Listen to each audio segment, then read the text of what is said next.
कहानी की शुरुआत में एक अनजान समुद्री इलाके में कुछ मछुआरे अपनी पारंपरिक नावों पर निकलते हैं। वे धीरे धीरे गहरे पानी की तरफ बढ़ते हैं। एक मछुआरा अपने साथियों से अलग होकर अपने पुराने स्पॉट पर पहुंचता है। वो जोर से जाल समंदर में फेंकता है। जाल धीरे धीरे नीचे डूबता है। काफी देर इंतजार के बाद वो जाल खींचने लगता है, लेकिन जाल इतना भारी लगता है कि जैसे कोई बहुत बड़ा माल पकड़ा हो। खुशी में वो और जोर लगाता है, लेकिन अचानक कुछ उसे इतनी जोर से खींचता है कि वो खुद पानी में खिंच जाता है। जाल हाथ से छूटकर नीचे गिर जाता है। वो किसी तरह सतह पर आता है, गहरी सांस लेता है और फिर डुबकी लगाकर नीचे जाता है। वो जाल को काटने की कोशिश करता है, लेकिन तभी उसे आसपास की मछलियां अजीब लगती हैं। उनकी हरकतें सामान्य नहीं हैं, जैसे कोई डरावना राज छुपा हो। इसी समंदर के दूसरे हिस्से में एक समुद्री वैज्ञानिक चार्ली वॉगनर या वैगनर को पता चलता है कि उनका अंडर वाटर रोवर से संपर्क टूट गया है। वो उस जगह पर जाता है जहाँ फ्लोटिंग बुए है। डाइविंग सूट पहनकर वो नीचे उतरता है। वहाँ उसे रोवर एक फंसे हुए जाल में फंसा मिलता है। वो जाल खोलने की कोशिश करता है, लेकिन अचानक उसे लगता है कि अंधेरे पानी में कोई उसे घूर रहा है। ठंडी सिहरन पूरे शरीर में फैल जाती है। वो घबराकर पूरी ताकत से जाल खींचता है। रोवर को पकड़कर तेजी से ऊपर आता है। रोवर को बुए से बांधकर वो अपनी बोट की तरफ भागता है। वो अजीब सी डरावनी फीलिंग अभी भी बनी हुई है। जैसे ही वो बोट पर पहुंचता है, वो एहसास गायब हो जाता है। दूसरी तरफ बीच पर एक मरी हुई ऑर्का व्हेल मिलती है। उसका पूरा शरीर अजीब घावों से भरा है। लियोन, जो समंदर के किनारे बड़ा हुआ है, देखता है कि मौत ज्यादा पुरानी नहीं है, मुश्किल से 3-4 घंटे। वो शक करता है कि आसपास के मछुआरों ने किया होगा। वो अपने साथी के साथ डॉक पर जाता है पूछताछ करने। एक पुराने मछुआरे से बात होती है। वो चुप रहता है, फिर दोनों को अपनी बोट के पास ले जाता है। बोट का पूरा शरीर क्षत विक्षत है,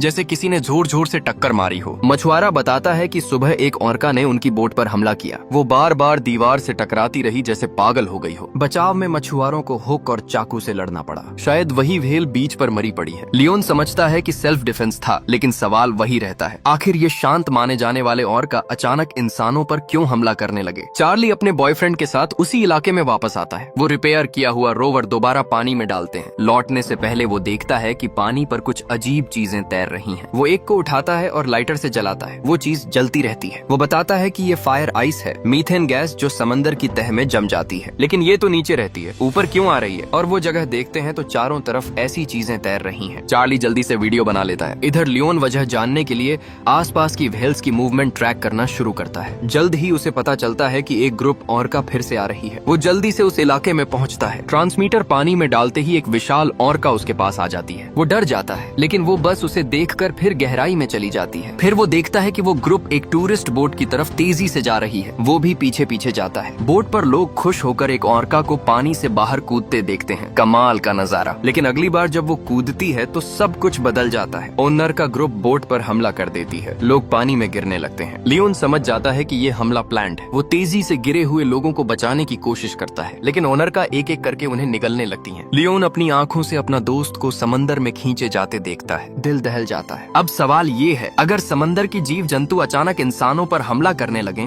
तो क्या होगा। उसी बीच एक रेस्तरां के किचन में शेफ एक लॉबस्टर को काटने वाला होता है, लेकिन अंदर से कुछ गाढ़ा अजीब तरल निकलता है। वो हैरान होकर देखता है। अचानक वो तरल उसके चेहरे पर छिटक जाता है। सब डर जाते हैं। शेफ गुस्से में उसे फेंकने को कहता है, लेकिन वो लॉबस्टर चुपके से एक खतरनाक वायरस फैलाने लगा था। कुछ ही देर में शेफ को अजीब महसूस होने लगता है। शरीर में कुछ गड़बड़ है। क्या ये सिर्फ संयोग है या समंदर से कोई बड़ा खतरा इंसानों की तरफ बढ़ रहा है। कहानी अभी शुरू हुई है और सस्पेंस हर पल बढ़ता जा रहा है। एक थके हारे शख्स को लगा कि बाहर जाकर थोड़ी ताजी हवा ले ली जाए, लेकिन बाहर कदम रखते ही बस कुछ मिनट बीते होंगे कि वो अचानक जमीन पर गिर पड़ा और उसकी सांसें हमेशा के लिए रुक गईं। उसी वक्त बर्तन साफ करने वाला कर्मचारी भी अजीब बेचैनी महसूस करने लगा। उसके हाथ कांप रहे थे। साफ सुथरे प्लेट्स बार बार गिरकर चूर चूर हो रहे थे। सहायक रसोइया को तेजी से अस्पताल ले जाया गया, लेकिन डॉक्टरों ने सोचा ये तो बस साधारण बुखार और पेट की तकलीफ है। पर समुद्री जीवों की माहिर डॉक्टर अन्ना को शक हो गया। उन्होंने सोचा ये कोई मामूली बीमारी नहीं लगती। वो खुद रेस्टोरेंट पहुंची और लोगों से पूछताछ की। सबने एक ही बात बताई, सबने उसी एक लॉबस्टर को छुआ था और वो सफाई वाला कई दिन से काम पर ही नहीं आया था। अन्ना ने तुरंत उसके घर का पता लगाया। दरवाजा खोला तो दिल बैठ गया। वो पहले ही मर चुका था। फर्श पर लाश पड़ी हुई थी। अस्पताल में सहायक रसोइया भी लड़ते लड़ते दम तोड़ चुका था। मौतें एक के बाद एक हो रही थीं, जैसे कोई भयानक तूफान आने का इशारा दे रहा हो। दूसरी तरफ नॉर्वे के समुद्र में एक तेल खोजने वाला बड़ा जहाज खड़ा था। वहाँ के स्टाफ को समुद्र तल पर हैरान करने वाला नजारा दिखा। अज्ञात समुद्री कीड़े जमी हुई मीथेन गैस यानी फायर आइस को चबा रहे थे। कंपनी वहाँ ड्रिलिंग करने वाली थी, लेकिन पर्यावरण को बचाने के लिए सावधानी बरत रही थी। बायोलॉजी बायोलॉजी प्रोफेसर सिगेल ने तुरंत कुछ कीड़े पकड़े और लैब में परीक्षण शुरू कर दिया। कुछ ही देर में उनकी आंखें फट गईं। ये कीड़े बिल्कुल साधारण नहीं थे। जबड़े लोहे जैसे, दांत तलवार जैसे और प्रजनन इतना तेज कि बच्चे कुछ हफ्तों में ही बड़े हो जाते। उन्होंने कप्तान टिना को चेतावनी दी, ये छोटे कीड़े बड़ा खेल बिगाड़ सकते हैं।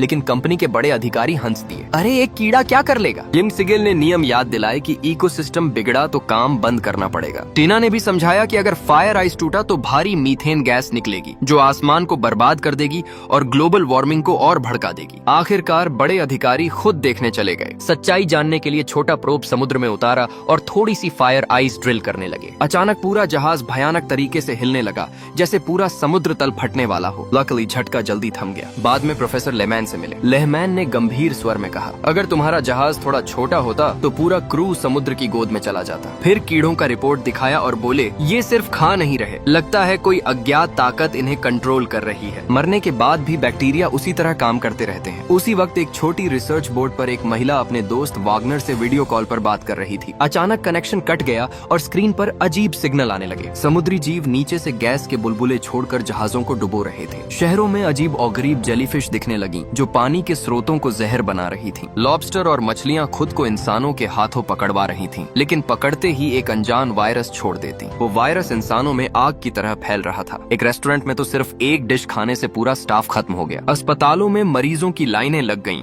लेकिन कोई समझ नहीं पा रहा था कि ये वायरस आखिर है क्या। एक और बैक्टीरिया खून में घुसते ही अपनी ताकत दोगुनी कर लेता। पूरी दुनिया में समुद्र से जुड़ी भयानक घटनाएं एक साथ शुरू हो गईं। समुद्र अब शांत नहीं बल्कि खून का खेल खेल रहा था। समुद्री सुरक्षा अधिकारी लियोन इस राज को सुलझाने में जुटे थे। एक मरी हुई ऑर्का व्हेल का पोस्टमार्टम किया तो दिमाग में अजीब पैरासाइट मिले। व्हेलों की यात्रा के रूट देखे तो समझ आया कोई इन्हें कंट्रोल कर रहा है। सच जानने के लिए लियोन हम्पैक व्हेल्स के झुंड के बीच पानी में उतर गए। डर को पीछे छोड़कर एक व्हेल पर ट्रैकर चिपका दिया, लेकिन अगले ही पल सारी व्हेलें एक साथ जाग गईं और हमला बोल दिया। लियोन बाल बाल बचे, जहाज पर चढ़े और जैसे ही दूर हुए एक विशाल व्हेल ठीक उसी जगह टकराई जहां वो अभी थे। इधर प्रोफेसर सिगेल जापान के मशहूर 3 जहाज कंसोर्टियम से संपर्क किया, क्योंकि ये रहस्यमयी कीड़े सबसे पहले वहीं मिले थे। जब संस्थापक को सिगेल की पूरी रिपोर्ट दिखाई गई तो उनकी आंखें चौड़ी हो गईं। नॉर्वे समुद्र के कीड़े भी बिल्कुल उसी तरह के थे। पिछले कई जहाजों के अचानक डूबने वाले हादसों को देखते हुए 3 शिप्स ग्रुप के मालिक सैन चुआन एडू को शक हो गया कि ये कोई संयोग नहीं है। उन्होंने तुरंत अपने लोगों को पूरी जांच शुरू करने का आदेश दिया और सिगेल के साथ जानकारी साझा की। बस कुछ घंटों में सिगेल को 3 शिप्स कंसोर्टियम का मैसेज मिल गया। ये अजीब कीड़े अब कई देशों में फैल चुके थे और वो भी उन इलाकों में जहां खनिज निकालने का सबसे बड़ा काम चल रहा था। उसी शाम प्रोफेसर लेहमान ने खुशखबरी दी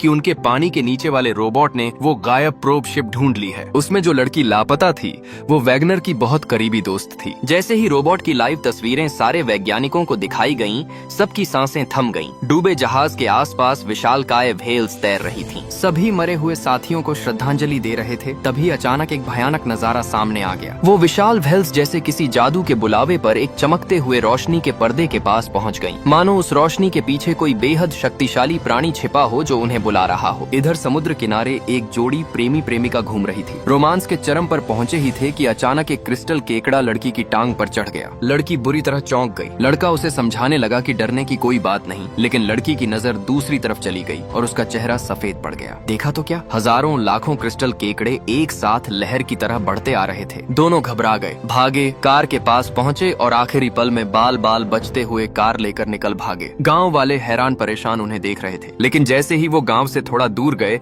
लड़के ने अचानक ब्रेक मार दी और दोनों बाहर फेंक दिए गए। कारण, गहरे समुद्र से आए ये क्रिस्टल केकड़े पूरे गांव को घेर चुके थे। जब से समुद्र तल पर वो अनजान चमकती रोशनी दिखाई दी, सी पुलिस अधिकारी लियोन और सारे रिसर्चर यकीन कर चुके थे कि हाल के सारे हमले इसी से जुड़े हैं। लेकिन सवाल ये था, ऐसा कौन सा जीव है जो लगातार रोशनी देता है और अजीब सी आवाजें निकालकर दूसरों को अपनी तरफ खींचता है? दाढ़ी वाले पुलिस वाले ने कहा, सरकारी गुप्त प्रयोग होगा। लेकिन लियोन ने सिर हिलाया। कौन सा प्रयोग व्हेल्स को इंसानों पर हमला करने के लिए कंट्रोल कर सकता है? इधर मेडिकल एक्सपर्ट अन्ना और उनकी टीम सरकारी अफसरों को रिपोर्ट दे रही थी। लॉबस्टर और फैल रहे बैक्टीरिया पर गहन अध्ययन के बाद पता चला ये एक खतरनाक म्यूटेटेड बैक्टीरिया है। ये मुख्य रूप से पानी और दूषित खाने से फैलता है। अभी तक कोई दवा इसे रोक नहीं सकती। अन्ना ने सख्त सलाह दी, तटीय मछली पकड़ना तुरंत बंद करो, समुद्र में नहाने और बिना उबाले पानी पीने पर पूरी तरह पाबंदी लगा दो। लेकिन ऊंचे अधिकारी चिल्लाए, इससे तो तटीय अर्थव्यवस्था पूरी तरह तबाह हो जाएगी। अन्ना ने जवाब दिया, अगर ये बैक्टीरिया पानी को और दूषित करता रहा तो नुकसान उससे भी 100 गुना ज्यादा होगा। दोनों तरफ बहस तेज हो गई। बाद में अन्ना ने अपनी बेटी को फोन किया और चेतावनी दी, बेटा अभी नहाना मत और पानी जरूर उबाल कर पीना। उसी वक्त नॉर्वे सागर में रिसर्च शिप पर सिगेल और टीम पानी के नीचे प्रोब से ओनियल गैस पाइपलाइन चेक कर रही थी। देखें तो कहीं अज्ञात आइस वर्म्स ने तो नहीं तोड़ दिया। लेकिन प्रोब जब निशान वाली जगह पहुंचा तो सब हैरान रह गए। वहाँ कोई पाइपलाइन थी ही नहीं। समुद्र तल बुरी तरह उधेड़ दिया गया था। सिगेल ने जिम्मेदार टीना को बाहर बुलाया और कहा, जापान की 3 शिप्स कंपनी समुद्र तल खनन के उपकरण बनाती है। डच सरकार ने ढेर सारे मंगवाए हैं। कानून कहता है समुद्र की प्रकृति मत बिगाड़ो, फिर भी ये लोग पाइपलाइन का बहाना बनाकर खुलेआम खनन कर रहे हैं। सिगेल को लगा टीना भी झूठ बोल रहा है, लेकिन टीना ने कसम खाई, मुझे सच नहीं पता, मैं तो सिर्फ डच सरकार का आदेश मान रहा था। सिगेल प्रोफेसर लहमान के पास गए और बोले, सर ये सरकारी खेल मीडिया को बताते हैं। लेकिन प्रोफेसर ने रोका, लाइसेंस में खनन टेस्ट लिखा है, सबूत नहीं है। अगर तुमने खुलासा किया तो टीना सबसे पहले जेल जाएगा। ये दूसरी तरफ बायोलॉजिस्ट म्यूटेटेड जीवों पर रिसर्च कर रहे थे। पता चला ये पहले देश में नहीं मिले, 4 और देशों के बंदरगाहों में भी पाए गए। सबसे पहले जापान में। जीन एकदम मैच कर रहे थे। पहले ऑर्का के ब्रेन स्टेम में मिली सफेद चीज से तुलना की तो संक्रमण बिल्कुल वही था। एक्सपर्ट्स बोले ये संक्रमण शायद इन जीवों में शुरू नहीं हुआ, नए सैंपल हवा में आते ही घुल जाते हैं, वरना और टेस्ट कर सकते थे। लियोन को जैसे कुछ सूझ गया। उसी रात वो चुपके से 3 शिप्स कंसोर्टियम के समुद्री रिसर्च लैब में घुस गया। उसकी जांच से पता चला था कि पहले म्यूटेटेड जीव टोक्यो से खरीदे गए थे। उसे यकीन था कि यहाँ सैंपल मिल जाएंगे। लेकिन जैसे ही अंदर घुसा, सिक्योरिटी ने देख लिया। भागा, छिपा, लेकिन गार्ड डॉग ने सूंघ लिया। लियोन पकड़ा गया और ऑफिस में बंद कर दिया गया। थोड़ी देर बाद एक दाढ़ी वाला बुजुर्ग आया और बोला, बॉस तुमसे बात करना चाहते हैं। फिर 3 शिप्स के रीजनल हेड जो टेंग ने वीडियो कॉल की। लियोन का मकसद सुनकर जो टेंग ने डील रखी, सारे बंदरगाहों की लिस्ट दो जहां ये जीव मिले और अपनी पूरी जांच की जानकारी दो। बदले में हम तुम्हें ढेर सारे सैंपल देंगे, वरना यहीं बंद रहोगे। लियोन को मजबूरन हाँ कहनी पड़ी। आखिरकार वो ढेर सारे सैंपल लेकर निकला। लेकिन 3 शिप्स के फाउंडर सैन चुआन एडू को भी वो जानकारी मिल गई जो वो चाहते थे। ये म्यूटेटेड कीड़े और जीव अब उनकी शिपिंग लाइंस को सीधा खतरा बन चुके थे। इधर लाइट हाउस पर वैगनर अपने दोस्त का आखिरी वीडियो देखते हुए चुपचाप रो रहा था। तभी अचानक वैगनर लाइट हाउस पर बैठा अपने दोस्त का वो आखिरी वीडियो बार बार चला रहा था। कुछ तो गड़बड़ लग रही थी। जब उसने ध्यान से देखा तो उसकी आंखें फट गईं। जहाज डूबते वक्त खिड़की के बाहर ठीक वही रहस्यमयी चमकती रोशनी दिख रही थी जो समुद्र तल पर पहले दिखी थी। इधर अन्ना को पता चला कि क्रिस्टल केकड़ों ने जिस गांव पर हमला किया था वहां एक घातक वायरस भी फैल चुका है। डिजास्टर मैनेजमेंट की टीम ने तुरंत सैंपल लैब भिजवा दिए। अन्ना प्रोटेक्टिव सूट पहनकर तैयार हो गई। उसने फ्रोजन क्रिस्टल केकड़े को पानी में डाला, पिघलाया और फिर काटा। अंदर का मांस देखकर सब हैरान। पूरा शरीर अजीब अज्ञात पदार्थों से भरा हुआ था। माइक्रोस्कोप में देखा तो साफ हो गया, ये भी वही म्यूटेटेड बैक्टीरिया था। मतलब कोई नया प्राणी इन समुद्री जीवों को संक्रमित कर रहा है। एक औरत समुद्र किनारे खड़ी समुद्री हवा का मजा ले रही थी। अचानक सैकड़ों समुद्री पक्षी चीखते हुए उसके सिर के ऊपर से गुजरे। वो थोड़ी हैरान हुई, लेकिन अगले ही पल समुद्र का पानी तेजी से पीछे हटने लगा। वो समझ गई सुनामी आने वाली है। वो भागी, पार्किंग तक पहुंची तो देखा उसका पति घबराया हुआ कार में बैठ चुका है। वो चिल्लाई, रुको मुझे भी ले चलो। तो लेकिन पति ने एक झटके से गाड़ी बढ़ा दी और चला गया। औरत वहीं खड़ी रह गई, आंखों में आंसू और दिल में गहरा दर्द। फिर वो विशाल लहरें उठी और पूरा किनारा पानी में डूब गया। लोग अब समझ रहे थे कि ये कोई सरकारी प्रयोग नहीं हो सकता, क्योंकि कोई प्रयोग इतने बड़े समुद्र को कंट्रोल नहीं कर सकता। वैगनर ने अपने दोस्त के वीडियो से अलग निकाला हुआ ऑडियो प्रोफेसर लहमान को भेज दिया और बताया, सर ये आवाज ठीक उसी फ्रीक्वेंसी की है जो समुद्र तल की उस रोशनी से आ रही थी। जूनो जहाज डूबने से पहले 2 और जहाज भी डूब चुके थे। सैटेलाइट डेटा से पता चला कि हर जगह पानी का तापमान अचानक बढ़ गया था। वैगनर ने पास ही एक हाइड्रोथर्मल वेंट भी ढूंढ लिया। उसका शक था कि कोई चीज इस वेंट से भारी मात्रा में मीथेन निकाल रही है जिससे जहाज डूबे। लेकिन प्रोफेसर लहमान ने इसे सिरे से खारिज कर दिया। बोले, वेंट अभी सुप्तावस्था में है। इतना मीथेन इतनी दूर तक पहुंचाना पृथ्वी पर किसी के बस की बात नहीं। और वो रहस्यमयी रोशनी की आवाज बिल्कुल वही जो वैगनर ने बताया था। सिगेल सीधे वैगनर के पास पहुंचा और बोला, चलो तुम्हारे बताए वेंट के पास मॉनिटरिंग डिवाइस लगा देते हैं। लेकिन जैसे ही डिवाइस लगाई गई, अचानक एक भयानक सुनामी आ गई। दूसरी तरफ अन्ना ने इमरजेंसी प्रेस कॉन्फ्रेंस बुलाई। बोली, लॉबस्टर, क्रिस्टल केकड़े, जेलीफिश, जहाँ जहाँ ये जीव दिखे वहाँ पानी में भयंकर प्रदूषण फैल गया है। बैक्टीरिया अब ज्यादातर पानी के स्रोतों तक पहुँच चुका है। सबसे पहले जापान में शुरू हुआ था, अब कई देशों में फैल रहा है। मुझे लगता है गहरे समुद्र में कोई नया प्राणी पैदा हो चुका है जो दूसरों को संक्रमित करता है और फिर इंसानों तक पहुँच जाता है। डेटा कह रहा है अब वक्त बहुत कम रह गया है। सिगेल ने तुरंत लहमान को फोन किया और सारी घटनाओं को एक साथ जोड़कर बताया। शाम को अन्ना के साथ वीडियो कॉल पर चर्चा हुई। सिगेल ने उन्हें रिसर्च इंस्टीट्यूट आने का न्योता दिया। अगली सुबह सारे इन्वेस्टिगेटर्स एक जगह इकट्ठा हो गए। सिगेल ने सबको संबोधित किया, दोस्तों समुद्री जीवों का व्यवहार अब बायोलॉजी की किताबों से बाहर है। सुनामी जैसी आपदाएं भी सामान्य नहीं। बैक्टीरिया और वायरस का हमला, ये सब एक साथ हो रहा है। मुझे पूरा यकीन है कि समुद्र के अंदर कोई चीज या कोई जीव इंसानों के खिलाफ समुद्र को हथियार बना रहा है। शायद कोई अत्यधिक बुद्धिमान प्राणी जो गहरे समुद्र में छिपा है। सब हैरान थे। लेहमान प्रोफेसर अभी भी मानने को तैयार नहीं थे, लेकिन उन्होंने चेतावनी दी, अगर जाना ही है तो बेहद सावधानी से। टीम ने फैसला कर लिया कि गहरे समुद्र में जाकर सच पता करना है, लेकिन इसके लिए पैसा और संसाधन चाहिए थे। सरकारी अधिकारी हंस दिए, ये तो बकवास है, छोटी छोटी बात को बड़ा बना रहे हो, और प्रस्ताव ठुकरा दिया। तभी 3 शिप्स के फाउंडर सैन चुआन एडू खुद सिगेल से मिलने पहुंचे। बोले, मैं पूरी फंडिंग करूंगा, तुम्हारी थ्योरी सही हो या नहीं, लेकिन मेरी शिपिंग लाइंस बचानी है। कॉम इसके बाद बायोलॉजिस्ट, भाषाविद, डॉक्टर और समुद्री विशेषज्ञों की पूरी टीम तैयार हो गई। कोई नहीं जानता था कि ये सफर कितने खतरों से भरा होगा। रवानगी से पहले सबने घर वालों से छोटा छोटा अलविदा कहा। उस उदास और धुंधले दोपहर में एक गुप्त रिसर्च शिप धीरे धीरे गहरे समुद्र की ओर रवाना हो गई। क्या इनका इंतजार कुछ और भी भयानक कर रहा है? अगली कहानी में पता चलेगा।